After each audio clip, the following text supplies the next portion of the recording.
Hello भाई sir, मेरे पास है 10 रुपये और हिमांशु भाई के पास चलते हैं और कबूतर लेके आते हैं 10 रुपये का। चलो चल के देखते हैं देंगे या ना देंगे 10 रुपये का कबूतर।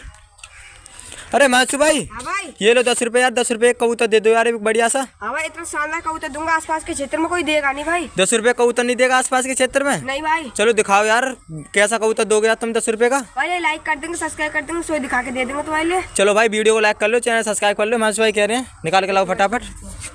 देखो सही कौन सा 10 रुपये कबूतर देगा हिमांशु भाई, निकाल के लाओ फटाफट। देखो भाई, चीना कबूतर। ये देखो भाई, चीना कबूतर है, पीली आंखों में भाई। ये लो भाई अपने 10 रुपये और मुझे कबूतर दो। देखो भाई हिमांशु भाई ने कबूतर